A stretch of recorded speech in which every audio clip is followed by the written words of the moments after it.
Ngayong Pasko, may regalo ang Arena Plus para sa iyo. Get a welcome bonus of 3,188 pesos with us para tuloy ang saya sa bawat laro ngayong Pasko.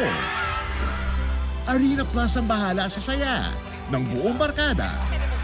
Manood ng NBA sa Arena Plus and score up to 10,000 pesos daily bonus plus a chance to win multiple bonuses. Maligayang Arena Plus ko!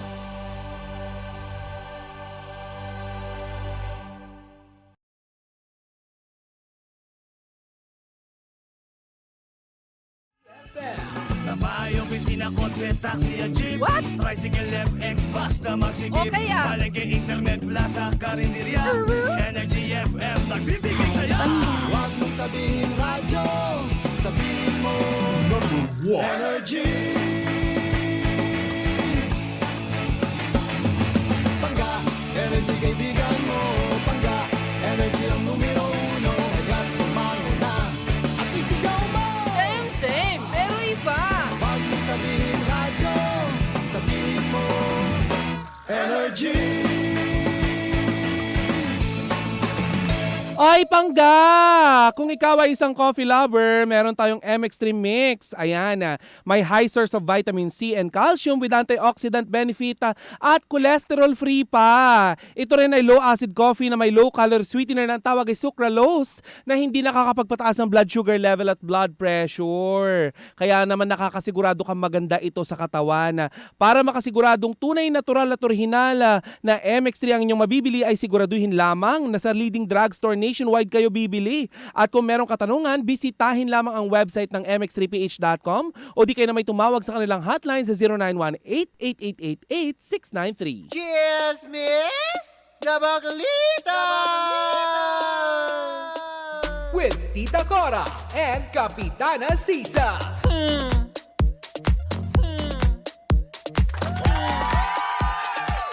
Good morning, Metro and Mega Manila!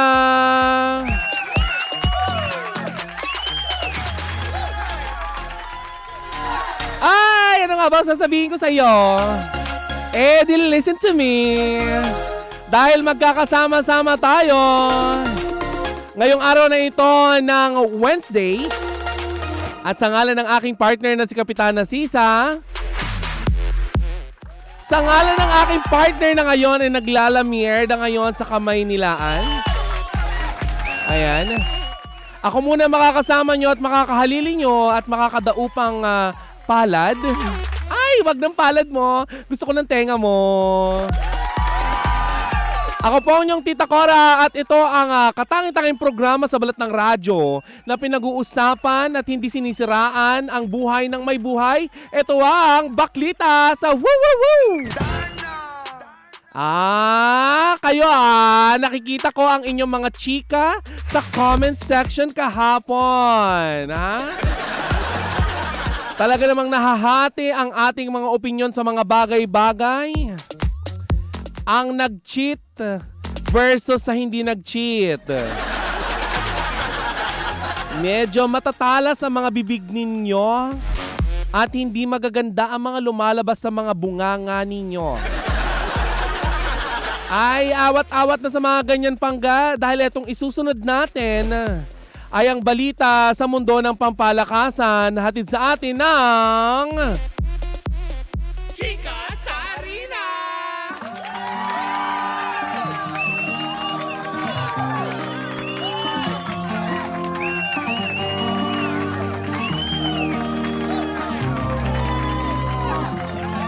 Ang Chika sa Arena ay hatid pa rin sa atin ng Arena Plus, astig sa sports.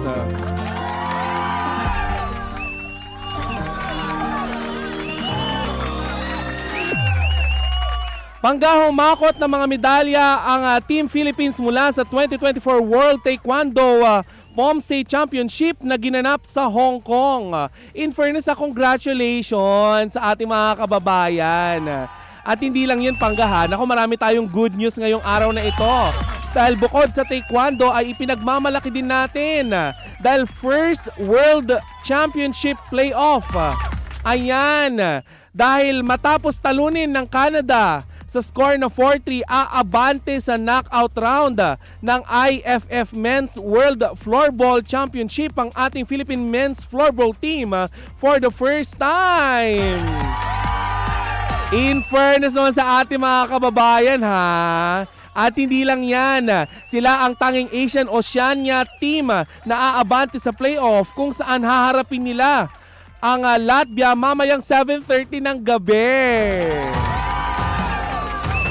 para sa spot sa quarterfinals. O di ba? Kasi lamang na lamang ang score ng Pilipinas eh, di ba? Ang bongga. Bonggang-bongga yan. Kayo ba mga pangga ay nakaabang din kayo sa mga sa mga balita tungkol sa floorball? Alam mo yung floorball? O kung alam niyo yung floorball, tayo-tayo lang ang nakakaalam nun. Wala kang internet, kumunik ka sa barangay, alamin mo kung ano ang floorball na nilalaro ng ating mga kababayan. Diba? Pero other than that, pangga, panalo ulit ang Filipino-American fighter na si Demler Zamora kontra kay Roman Reynoso ng Argentina para sa 15-0 record ng 21 years old rising boxing star. Tinapos ng tinaguriang The War Machine via second round knockout ang kanilang laban sa Phoenix, Arizona, at ito na ang kanyang ikasampung knockout victory sa kanyang young career. In fairness, pangga, kahapon pa tayo may binabalita nga mga kababayan nating boksingero na talaga namang umaariba sa mundo ng pampalakasan. In fairness, no, napakabongga talaga. Napakabongga. Alam mo, ikinalulugod kong ibalita sa inyo na ang ilan nating mga kababayan ay nagtatala ng napakagagandang pangalan sa mapa na nagkalat sa buong Pilipinas. 'Di ba? Hindi lang dito sa Pilipinas kundi sa buong mundo. Inilalagay ng mga kapwa nating Pilipino ang pangalan ng Pilipinas sa globo. Diba? Maganda yung nababanggit tayo dahil sa mga magaganda nating ginagawa. Hindi dahil babanggit tayo dahil nga matraffic na naman sa Metro Manila, diba? Kapag mga ganyang bagay parang hindi naman na maganda, diba? Para mas maganda pag binabalita natin yung mga talagang ikinaka-proud nating mga Pilipino. Proud to be Filipino! At yan ang kabuuan ng ating balitaan dito pa rin sa Chika sa Arena. Hatid pa rin sa atin ng Arena Plus, astig sa sports. Oy nga pala mga panggaha, sa Arena Plus astig sa sports, ang Arena Plus ay tinanghal na Best Book Operator, Best Sports Book Operator for 2024 ng Sigma Asian Award. Kaastig mo ang Pinoy basketball na basketball sensation sa mundo ng PBA na si Scottie Thompson at ang Pinoy Pride na umaariba naman sa mundo ng NBA. Ayan ang Phil-Am basketball star na si Jordan Clarkson. At syempre hindi mawawala ang newest endorser ng Arena Plus na si Austin Taylor Reeves.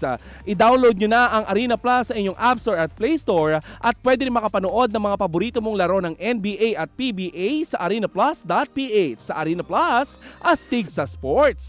Gaming is for 21 years old and above only. Keep it fun. Game responsibly.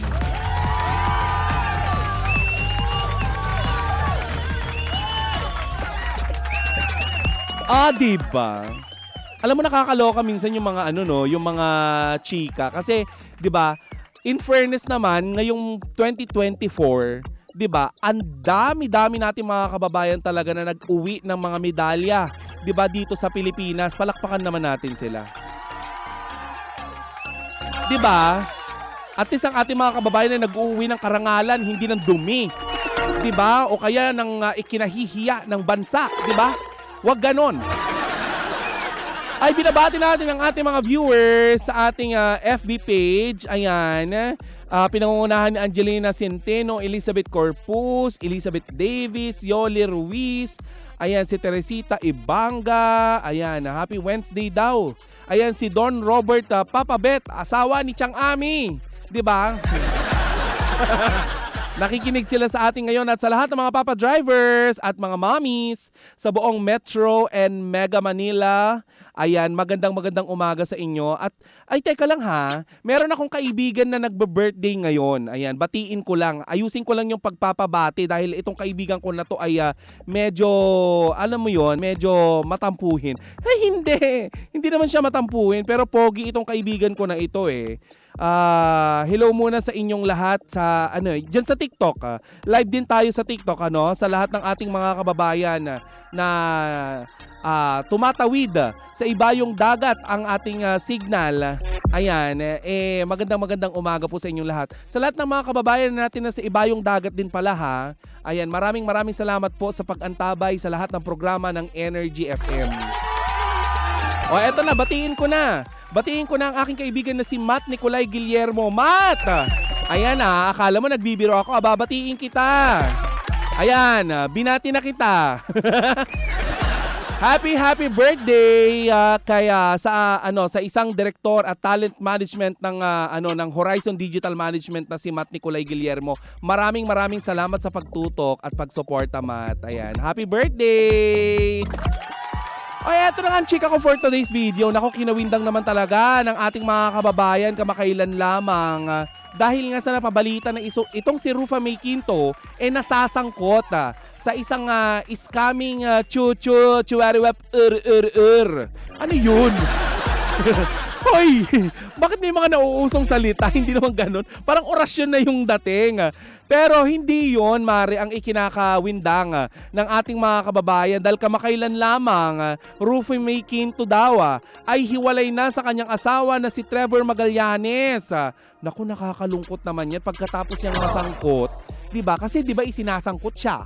Diba? Hindi kasama ng sibuyas at bawang ha. Isinasangkot! Isinasama, hindi isinasangkot siya. Bakla kayo. Hindi ganun yon, pangga. Isinasangkot nga, 'di ba, sa mga scam ba? Pero totoo nga kaya ang kumakalat na balitang hiwalay na di umano. Ayan si Rufa May Quinto at ang kanyang asawa na si Trevor Magallanes. Usap-usapan sa social media ang alleged breakup ng married couple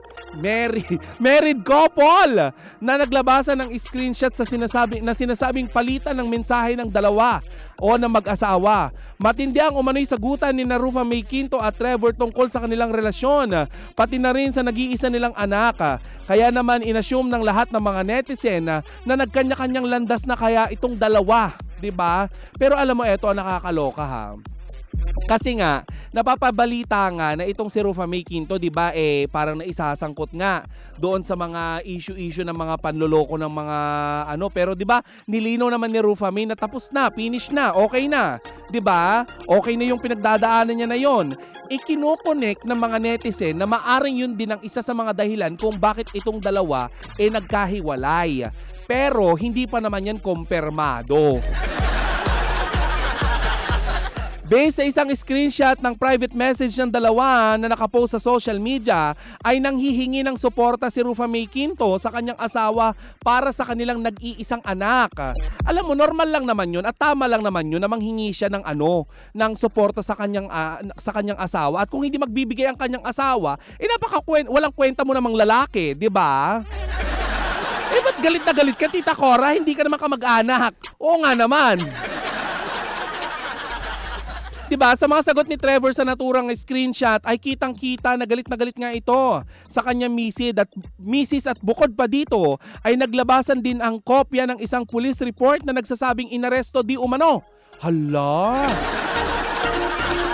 Hindi na aresto si Rufa May pero ang kanyang asawa ay di umano na aresto sa Hawaii. Based sa adult arrest log ng Honolulu Police Department, isang Japanese national na nagngangalang Trevor Magallanes ang inaresto dahil sa criminal grabe naman yon. Criminal trespass 2 offense. Hala! Ano nangyayari sa mundo ni Peachy? Bakit ganon? Bakit may mga pag-aresto? Nakakaloka. Pero yun nga ay alleged, 'di ba? Hindi pa natin na alam kung totoo nga ba na itong si Trevor nga itong ang asawa ni Rufa May Quinto, yung dinakip sa Honolulu, Hawaii. Hindi pa natin sure. 'Di ba? Huwag ka muna mag-assume dahil pati si Tito Boy nga, sinabi nga nagbigay siya ng pahayag na kinukumpirma pa rin niya kung ito nga si Trevor yung naturang inaresto. 'Di ba? Alam mo, nakakatuwa lang kasi kahit anong mangyari sa karir ni Rufa May Quinto ay ipinagtatanggol siya ng mga fans niya. In fairness, palakpakan natin. Birain mo, nasangkot siya sa yung ganon, yung scamming chucho. In-endorse lang naman niya yung aesthetic center. Di ba ipinagtanggol siya ng masa? Kasi nga, siya lang ang nag-iisang buba. Parang hindi naman niya, di ba? Parang hindi naman niya kaya manloko ng tao, Bev. Di ba? Paano manloloko? Si Rufa May Quinto, siya nga nag-iisang buba. Ayan, marami mga nagtatanong nasaan daw si Kapitana Sisa. Ayo, kinuha ng mga nang aano sa kanya. Mga tumatalak sa kanya sa comment section, mga bakla kayo. Why naman solo flight ang pambansang akab namin? Bastos itong si Mario Palmera. Tinawag akong pambansang akab. Ano yun? Parang ano ba yun? Hindi naman ako Wagyu beef. Oy, pero balik tayo kay Rufa May Quinto. Nalulungkot ako kung totoo man itong balitang nagkahiwalay sila ng kanyang asawa. Alam mo, feeling ko isa na rin sa factor kung bakit sila nagkahiwalay. Feeling ko lang naman, bilang chismosa lang naman tayo, wala pa naman kumpirmasyon kung hiwalay talaga itong dalawa. Isa sa mga nakikita kong dahilan yung LDR. Diba? Ikaw ba, Pangga, nasubukan mo na ba magkaroon ng LDR na ka-partner? Yung tipong yung tipong gusto mong halikan yung tao, pero hindi mo mahalikan, di ba? Sa screen na lang kayo nagkikita. Tapos kung ano-anong sinisend mo sa kanya, tapos kakalat sa internet, mamaya mananawagan kayo sa radyo, magbabawian kayo na magbinigay sa isa't isa. Diba? Wag ganon. Kapag LDR, wholesome lang kayo. Chares! Hello sa lahat ng ating mga listener ngayon na seaman's wife. Nakaka-relate ba kayo sa pinagdadaanan nitong si Rufa May Quinto? Pero kung totoo man to, sana hindi naman sila naghiwalay sa text lang kasi very ay-ay-dilas alas. Ano to? Diba? Wag naman sanang ganun na, hindi. Nagigisingin ka na madaling araw para lang makipaghiwalay. Ay, hello kay Miss Ay de las Alas na nakita natin kamakailan sa kanyang social media na nagsha-shopping. Diba? Oh, bongga yan. At least sinabi nga ni Miss Ay de las Alas na mahal niya ang sarili niya. O di sana pamarisan niya ni Peachy, ni Rufa May Quinto. Kung totoo mang hiwalay na sila, di ba? Wala naman na tayong magagawa. Ano pa nga ba magagawa mo kung hiniwalayan ka na ni Trevor? Kung totoo mang inaresto siya sa Japan, di ba? Ay, sa Japan, sa Honolulu. So, anong gagawin natin? Alam nga na maipagpilitan mo ang sarili mo. Napakaganda mo. Di ba? Napakarami pa namang lalaki dyan na nanawagan tayo kay Miss Rufa May Quinto, di ba? Hindi pa naman katapusan ng mundo, pero madali sa ating sabihin na maghanap ng iba. Pero ang totoo niyan, mahirap naman talagang palitan, lalo na kapag mahal na mahal mo ang isang tao, di ba? Kagaya na lamang ng issue ni Maris Racal at saka ni Anthony Jennings, di ba? Maaaring nating sabihin na parang wag na tayong gumante, masama ang pagganti, mga ganon. Pwede nating sabihin yun, pwede tayong magmalinis at maging ipokrita sa ating sarili. Pero kasi wala tayo sa sapatos ng tao, di ba? Una sa lahat, size 12 ako, hindi kasya ang sapatos ni Jam Villanueva sa akin. Sabi ni Jeff Tads Oliveros, okay lang naman ang LDR basta malapit lang. Parang mas naguluhan ako sa'yo kesa sa hair ko. Parang ang gulo, parang hindi ko nagugustuhan ang mga kinokomento. Pero ayun lang ha, kung sakasakali man na parehas kayo ng pinagdadaanan nitong si Rufa May Quinto, kung sakali mang totoo na hiwalay na sila ng kanyang partner, ayan, ng kanyang asawa, na si Trevor, dahil 8 years din sila nagsama, if I'm not mistaken. Parang 8 years nga yata. Ito lang ang katangi-tanging showbiz-oriented show na hindi tayo sigurado sa mga sinasabi natin kasi chismisan lang naman. Dahil ito ang 20% chikahan, 80% andog showhan. Kaya wag nyo kaming hanapan ng mga seryosong usapan dahil hindi ito yun. Gusto nyo ng seryoso? Gumora kayo sa panggabi na show. Kay Papa Jackson kayo. Doon seryoso yun. Ay, hindi! Wag din kayo manawagan dito dahil kahit nawawala yung mga yung mga kapitbahay nyo o kung sino mamahal nyo sa buhay, wag kayo dito manawagan dahil hindi namin natin ano yun?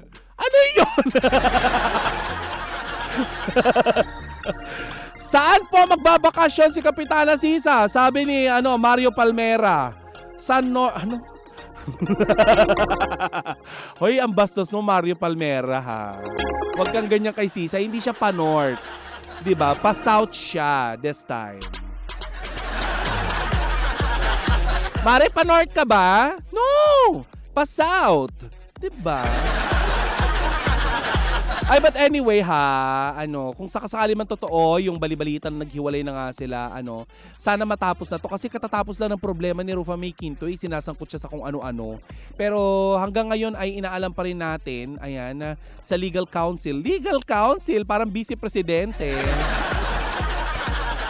'Di ba? Sa legal counsel, legal advisor ni Rufa May Quinto kung totoo nga ba ang mga napapabalita kasi 'di ba? In fairness, gamit na gamit ni Peachy ngayon ang kanyang mga abogado pagkatapos siyang ipagtanggol, 'di ba? Doon sa kinasangkutan niya nitong nakaraan na mga chuchuwariwap na iskam kemerot barurot. Ngayon naman sa usaping pamilya. Naku, nakakalungkot talaga.